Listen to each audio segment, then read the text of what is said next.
Um sintoma. A ansiedade, ela nada mais é do que um sintoma. Como se fosse uma gripe. O problema é o nariz escorrendo? Não. É o vírus que está lá te fazendo mal. A ansiedade é o nariz escorrendo. É um sintoma. E é um sintoma natural do ser humano. Nós temos, dentro do nosso cérebro, o nosso cérebro, eu digo, contemporâneo, mais novo, e o nosso cérebro primitivo, que ele fica no centro, né? E esse nosso cérebro primitivo é o nosso programa de fábrica, que a gente vem construindo desde a época das cavernas. Imagina que a gente está na época das cavernas, lá. Já assistiu o filme Croods? Não. Não? É um filme acho que é da Disney, da Pixar, que conta como que era na época das cavernas. Tá. E qual que era o objetivo nessa época? Proteger a prole, a perpetuação da espécie. E na época tinha muitos predadores e a gente dormia em cavernas, não tinha proteção. Então, a ansiedade servia para quê? Para fazer uma descarga de cortisol e adrenalina no nosso corpo, para a gente ficar atento ao perigo, porque aquilo atentava contra a nossa própria vida. E foi justamente a ansiedade uma das principais coadjuvantes que fizeram a nossa sociedade chegar onde a gente está hoje. Porque imagina se a gente não fosse ansioso, não ficasse em alerta. A gente ia ser comido pelos predadores e não ia chegar onde a gente está hoje. Então a ansiedade ela foi muito boa para isso. Mas hoje, 2023, tem predador para a gente ficar dentro da sua casa, trancado dentro do seu quarto?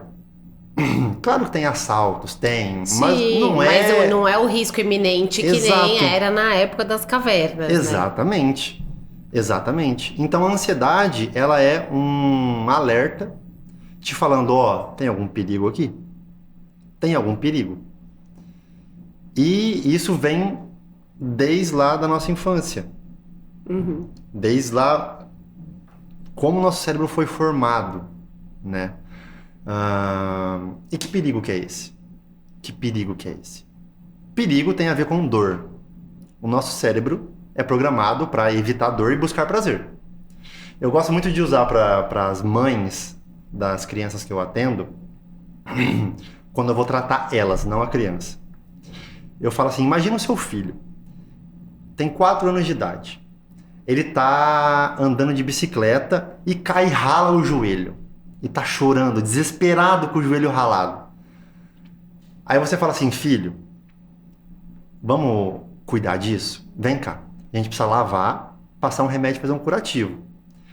Você está falando, tá bom, mamãe, vai lá. Chega perto da torneira, você abre a água. Qual que é a primeira reação da criança? Não, vai doer! Exatamente. Eu, como mãe, falo com propriedade, já fica desesperada. É um perigo para ela, porque eu vou fugir da dor. Mesmo que está me doendo, aquilo vai me causar mais dor. Eu quero fugir daquilo. Como desde criança a gente já tem esse mecanismo Sim. de fugir da dor. E buscar o prazer. O prazer é, não vou mais ter essa dor. Porém, isso é um sistema que ele é um pouco limitado. É um sistema de proteção, mas que ele não entende tanto. Por quê? Eu vou evitar dor momentaneamente. Sim. Mas se eu continuar com aquilo sem tratar, essa dor vai ao longo do tempo. E eu explico isso falando do corpo, porque na nossa emoção é a mesma coisa. Se na sua infância você foi machucado, abandonado, rejeitado por alguém da sua família, traído, humilhado, isso vai gerar um machucado emocional. E o seu sistema de proteção vai fazer o quê? Tem essa dor. Eu vou me distanciar daquilo que pode me machucar, porque isso tem um perigo.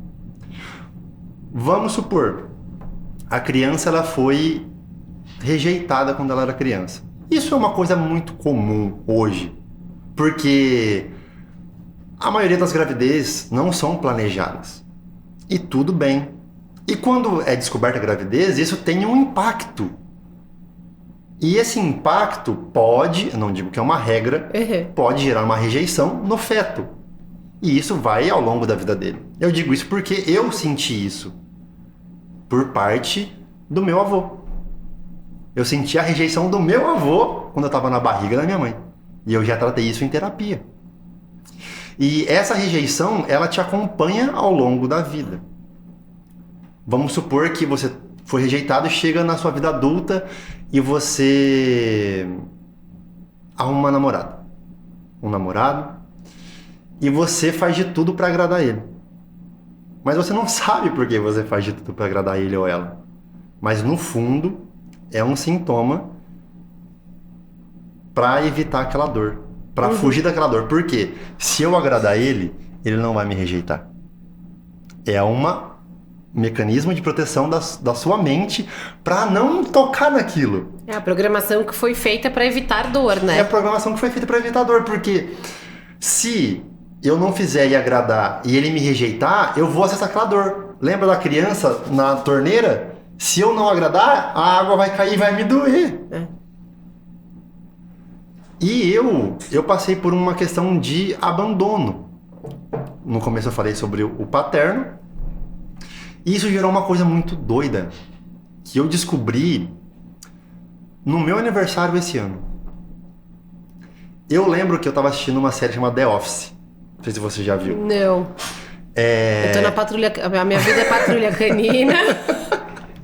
Agora entrou no Consegui Ver Divertidamente com o Joca, tá? Mas assim, a minha vida é ver filme de criança, mas da fase deles, sim, né? Eu ainda sim. tenho algumas coisas que eu ainda não cheguei, vou chegar lá. E é muito interessante que eu comecei a perceber um padrão que eu tinha. Lá no começo, eu não tinha feito terapia para isso ainda. Eu descobri, analisando a minha vida, que sempre quando eu assistia uma série, chegava nos 4, 5 últimos episódios que a série ia acabar, eu parava e não voltava a assistir.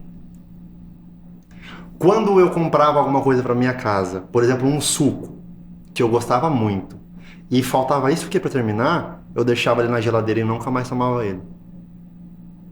Olha que loucura. E eu não conseguia terminar as coisas. E aí eu fui descobrir o porquê disso. E foi então que eu cheguei no abandono. Porque se eu abandonar, eu não corro o risco de eu me sentir abandonado quando aquilo terminar. Nossa. É doido, né? É. Pra eu fugir da minha dor do abandono, eu abandonava antes. E isso não era só pra comida, pra série, era pra emprego, pra relacionamento. Eu sentia o perigo que ia dar ruim, eu pulava fora. Porque eu não queria me sentir abandonado. E é muito comum, né? É muito assim, comum. Se você falando agora, devem ter milhões, bilhões de pessoas que têm esse padrão. Muito comum. Né? Assim, a hora que vai, ou a hora que vai se envolver mesmo, ou a hora que vê qualquer risco, Sim. pula fora. Fala, cara, aqui eu não quero encostar, porque aqui eu sei que pode ferir, mas deixa de viver tanta coisa, né? Sim. Esse é um... Antes de ser mais voltado para criança, eu atendi muitas mulheres. E esse é um padrão muito comum nas mulheres. De que o relacionamento tá ficando sério, vai lá e sabota. A hora que você sabe que tá ficando sério, que tá tendo intimidade, tá tendo vulnerabilidade, o subconsciente fala, opa, tá chegando nessa dor. E eu não quero tocar nessa dor. Então vamos sair daqui. Mas, justamente, igual você falou, te impede de viver aquilo que você tanto quer. Não é?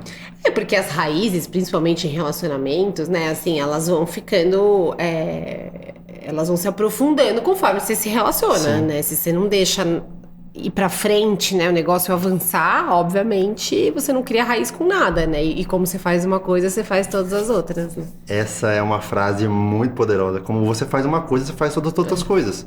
Eu fazia isso na série, na comida, nas amizades, em relacionamento. Fazia igual, porque era a minha programação. Até eu descobri, falei, opa! E isso tinha um subproduto disso. Um ganho secundário, né? Que era... Lembra que eu te falei que eu descobri isso no meu aniversário? E o desbloqueio disso foi quando eu tava na casa da minha tia. E a minha tia falou assim pra mim, Vitor, eu quero te dar um bolo de presente de aniversário. E a minha primeira reação pra ela foi: não precisa. E aí ela insistiu. Insistiu. Ainda bem, tia, obrigado por ter insistido, porque isso foi uma lição pra mim. Ela insistiu e falou: não, eu só quero te dar o bolo, você não precisa nem comer aqui na minha casa. Eu quero te dar o bolo, você pode vir buscar e comer com seus amigos. E eu insistindo: não precisa. E aí, de tanta ela insistir, eu falei: tá bom, eu vou pensar. Olha só o que eu falei pra minha tia. Eu vou pensar. Um bolo. Um bolo. Isso era domingo, eu falei: eu vou pensar, amanhã na segunda-feira eu te dou a resposta se eu quero ou não. Olha só. Eu cheguei em casa e eu tenho o hábito de meditar antes de dormir. E eu fui meditar e a minha intuição falou assim: Vitor, pelo amor de Deus, a sua tia quer demonstrar amor pra você e você não tá querendo. A sua tia quer cuidar de você e você não tá querendo. E aí veio o subproduto de que talvez eu me fazia de vítima pra ganhar atenção, né? Nossa, tadinho. Mas no fundo era: eu não mereço amor. Se a pessoa que deveria ter me acolhido, me aceitado, me abandonou, por que será que eu mereço amor? Isso é que a mente da criança aprende.